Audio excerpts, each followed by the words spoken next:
At sa bagong balita Alam nating nating lahat nakalap, gusto na ng Philippine Navy na gumawa ng sariling mga warships dito sa ating bansa sa gitna ng patuloy na tensyon laban sa bansang China.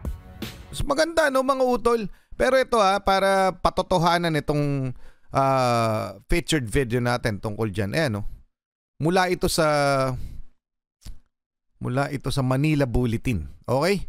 PH Navy, Philippine Navy to build its own vessels by 2024. Okay? The capability of the Philippine Navy to build its own vessels may no longer be a far-fetched idea. In fact, it might happen in 2 years' time. Aba, napakagandang balita nito na tayo na mismo ang gagawa. Pero hindi po yan mabilisan, hindi po madali gawin ng isang warship. And considering the fact na kailangan natin maging competitive pa dun sa mga advanced weaponry na ikakabit pa dun sa warship mismo. So yun malamang o-orderin din dahil wala naman tayong pagawaan dito ng mga advanced weaponry. And wala tayong kasi ang pinakamalaking budget talaga dyan, yung research and development. Pero malamang ito ay gagawin, no? Yung parang tie up with yung mga talagang shipbuilders na mga company. Okay na existing. Pwedeng ganun no? So, mga karunungan, kaalaman, teorya, kasaysayan, hiwaga at mga bagong tuklas. Alamin natin. Sa totoo lamang mga utol, matagal nang ikinukonsidera ng Philippine government na magkaroon tayo ng sariling pagawaan o gumawa mismo tayo ng sarili nating mga warships. Okay, dahil na rin siguro sa banta o dahil na rin sa pagpapalakas ng ating sandatahang lakas. Okay? Pero palagay nyo ba mas tama yon kaysa umorder tayo? Sa akin, napakalaking bagay na tayo na mismo yung gumagawa ng ating mga warship, yung mga kagaya nito kaysa ino-order natin. Pero syempre, alam naman natin na kailangan nating makipagkompetensya sa advance masyado na teknolohiya na mga kayang i-offer ng ibang bansa sa atin. Kagaya ng South Korea na yung iba sa ating mga warships ay sa kanila nang galing at sa Japan. Okay? So alamin na muna natin to at mamaya titingnan natin yung mga report tungkol dito. Game na. Mula ito kay Sir Romiel TV. Paki-subscribe siya, paki-like na rin yung video. Game na, alamin na natin.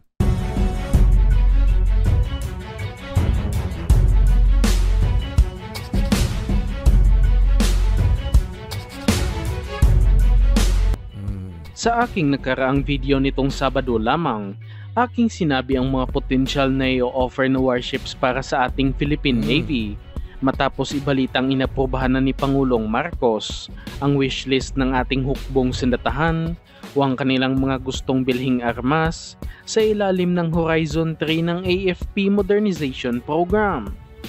Aabot sa halagang 2 trillion pesos ang ilalaang pondo para sa programa at ang malaking parte nito ay mapupunta sa Philippine Navy dahil kinakailangan ng bansa ng mas makabago at mas capable na warship upang protektahan ang ating mga teritoryo sa West Philippine Sea. Yan naman yung numero unong dahilan, mga utol, kung bakit tayo nabubuli ng China dyan sa ating mga teritoryo dahil sa kakulangan ng ating mga assets. Okay? So hindi po natin ma-monitor sa lawak ng ating mga teritoryo napakakunti po ng ating mga assets. So yung mga barko natin na posibleng pang monitor dyan. Kaya tayo na-overwhelm ng China kasi napakarami nilang mga vessel na pwedeng italaga sa mga lugar dyan sa West Philippine Sea. Tayo bilang na bilang lamang. So talagang kulang na kulang ang ating mga kagamitan. Yun rin po yung nirereklamo ng Philippine Navy natin at ng Philippine Coast Guard. Okay? Pero just the same, so yung pondo, syempre hindi naman basta-basta yung nire-release. Alam nyo naman yung mga budget hearing na yan. Pero nawa, matugunan yung mga kakulangan na yon. Okay, nang sa ganun, medyo maayos na mamonitor natin yung mga aktibidad dyan sa ating mga teritoryo, partikular sa ginagawa ng China sa ating mga teritoryo sa West Philippine Sea. Tuloy na muna natin ha. Kabilang nga sa sinasabing i-offer sa ating Navy ay ang mga HDF 3800 frigate mula sa South Korea na gawa ng Hyundai Heavy Industries. Tama. Ang Alpha 5000 combatant ng bansang Espanya na gawa naman ng Spanish shipbuilding company na Navantia at ang Meko A210 frigate ng bansang Germany Nagawa naman ng ThyssenKrupp Marine Systems. Grabe, ang gaganda, no?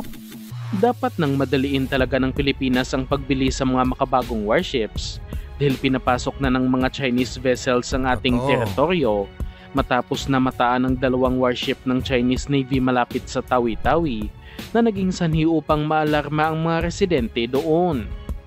Wala pang pahayag ang Philippine government sa insidenteng ito, ngunit hindi talaga kayang bantayan ng magkasamang pwersa ng ating Navy at Coast Guard ang buong exclusive economic zone ng Pilipinas dahil sa nasa 2.2 million square kilometers ang laki ng ating EEZ at ilan lamang ang mga barko ng ating bansa.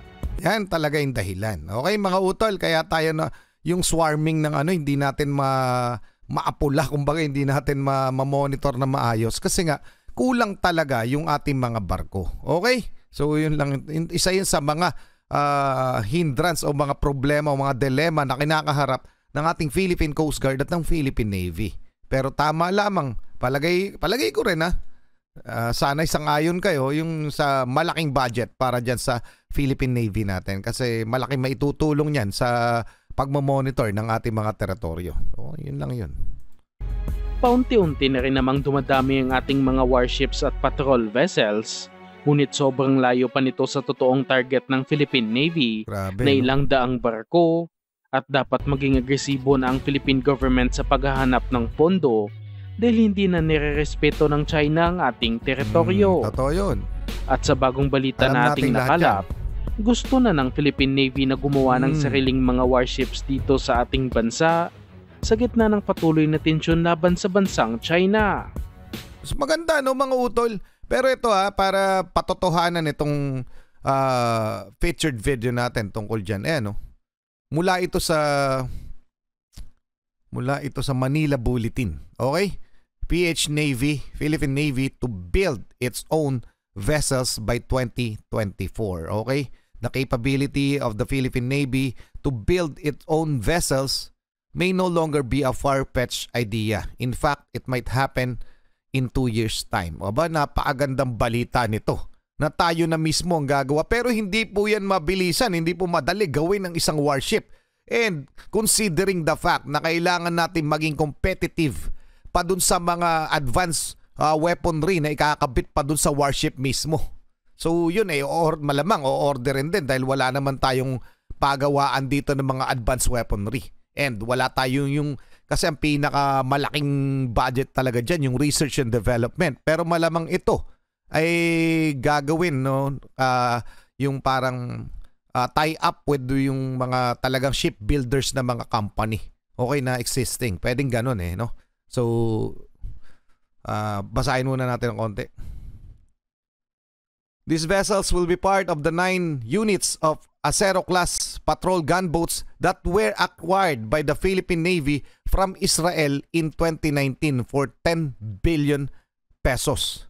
This will be assigned in the Littoral Combat Force like the predecessors, the 12 multipurpose attack craft. Okay? So may order pa pala rin tayo sa Israel. Tapos bukod yung order natin sa Hyundai sa South Korea at yung pangako sa atin ng Japan. Napakarami mga utol, pati yata Australia kung hindi ako nagkakamali. And yung mention kanina na sa Romiel TV na mula sa bansang Spanya at sa Germany. So marami na rin tayong orders.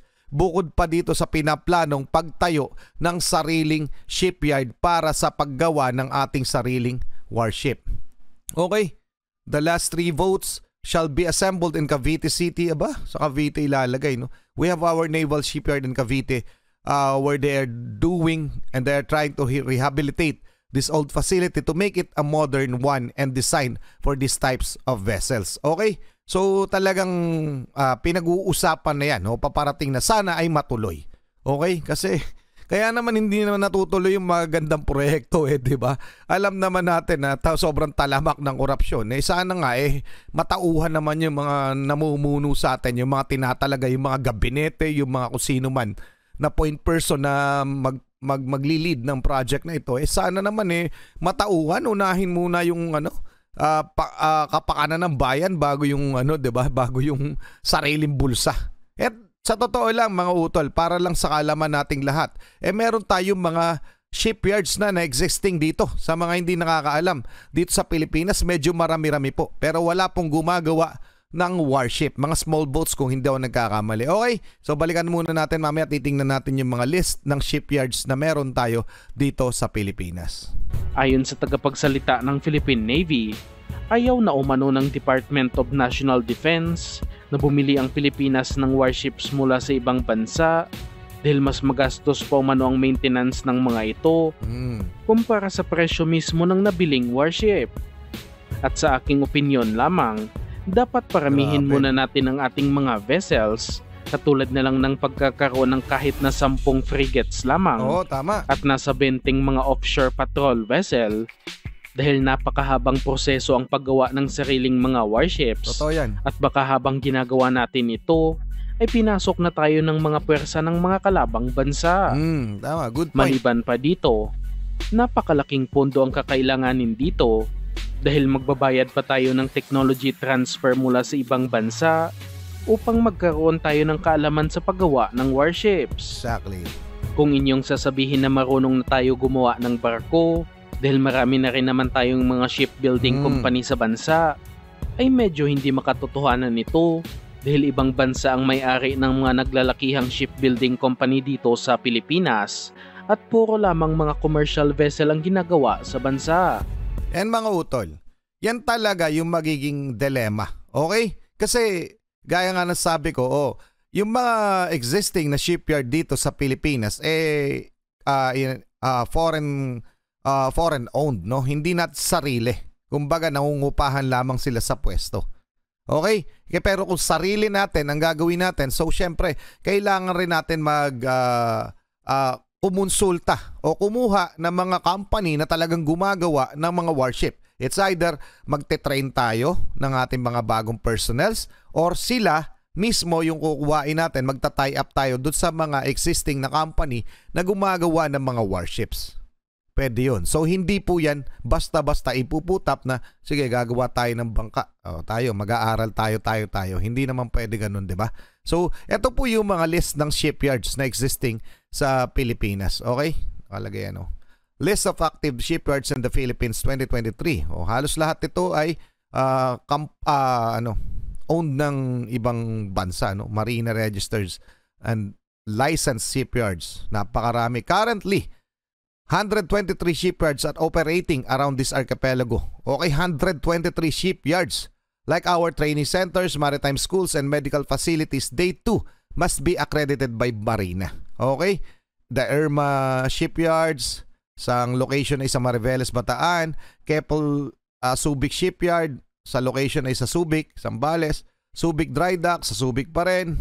Okay? Dansico Marine Works and Shipbuilding Corporation sa Navotas naman, Elfas Shipyard Corporation sa Navotas ulit, doon yata ito sa port, no? Anyway, hindi na natin babasahin lahat kasi 123 in total, pero yun nga, gusto ko lang ipakita na meron talagang mga existing shipyards to, yung mga nagme-maintain na mga barko at saka gumagawa na rin yung iba. Okay, pero hindi yan lahat, palagay ko hindi yan lahat ay gumagawa, yung iba ay maintenance lamang. Para mga talyer, kumbaga kung sa sasakyan, okay? Pero meron talaga mga gumagawa ng mga barko, gaya ng sabi ni Sir Romel, ito po ay mga commercial boats o commercial ships lamang. Hindi po warship. Wala pong ginagawang warship sa Pilipinas.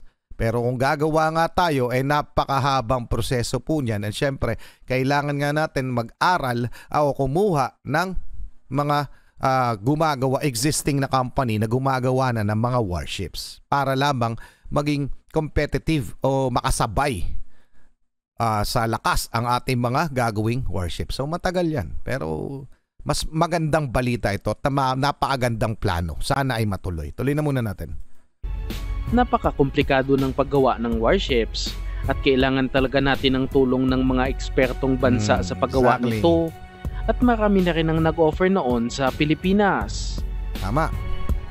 Kabilang na nga sa nag-offer ang ASPAT ng bansang Turkey na kung saan nag-offer sila ng kanilang offshore patrol vessel sa bansa at nagsabi pa mismo ang mga Turkish officials na napakalaki ng tsansa na manalo sila sa proyekto noon dahil kasama ang technology transfer sa kanilang offer. Makikipag-partner na sana ang Turkish company sa lokal na shipbuilding company sa bansa upang gawin ang mga warships dito sa Pilipinas. Ngunit sa kasamaang palad ay mas pinili ng DND at Philippine Navy ang offer ng South Korea at napakalaki ng nawalang oportunidad sa ating bansa upang makagawa na tayo ng sariling mga warships.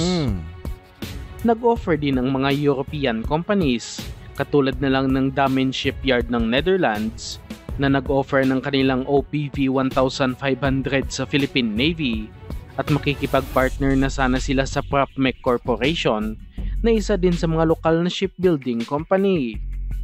Napakaganda din sana ng mga produkto ng Damen Shipyard at nagawa na rin nila ang technology transfer sa katabing bansa na Indonesia na kung saan ginawa sa kanilang bansa ang Marta Dinata class frigate na binase sa Sigma class frigate ng Damen Shipyard at nagkakahalaga lamang ito ng nasa 12 billion pesos bawat isang warship. At ang isa pa sa nag-offer noon ay ang naval group ng bansang France, ngunit hindi rin pinalad sa proyekto at ang Hyundai Heavy Industries talaga ng South Korea ang nanalo. Hyundai talaga. Kahit hindi kasama ang technology transfer sa kanilang offer. At sa ngayong Horizon 3 ng modernization program, kung gugustuhin talaga ng gobyerno na makagawa ng sariling warship sa Pilipinas, ay dapat sa mga European shipbuilding company sila makipagnegosasyon dahil sa handa ang mga bansang ito na tulungan ng Pilipinas pagdating sa paggawa ng warships at makikita din naman natin na dekalidad ang mga ito at mas advanced din ang mga weapon system. Ano sa palagay niyo mga utol? Pero yung so far, no, maraming offers sa atin na ganun na nga mangyayari talaga dyan. Hindi yung pwedeng tayo mismo, no, Pinoy, Pinas government, tayo mismo magbatayo tayo ng shipyard na gagawa tayo ng sarili nating warship. Ang mangyayari talaga to, tatay up tayo sa isang existing na company na gumagawa ng mga warship. Kung sino man sa mga nag-o-offer. Yun po. Pero yung Hyundai Industries nga, ang sabi, hindi kasama yung teknolohiya. Parang ang pangit naman, no? Mas, palagay ko, mas tama yung dito gagawin, kasama yung company, tapos hand in hand with Philippine government, no? So, malaking bagay yan. Hindi po yan pwedeng tayo lang magtatayo. So, napakahabang proseso yan para pag-aralan ng paggawa ng isang warship. Pero kung may mga offer naman, palagay ko mapapadali kasi may mga existing shipyard naman tayo na pwedeng buhayin na lang.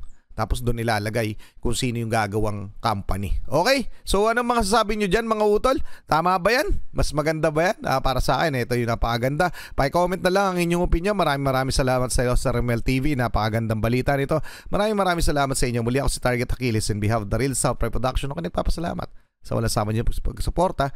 Kayo mag-iingat. Keep safe. God bless at saludo po sa inyo lahat. Maraming salamat.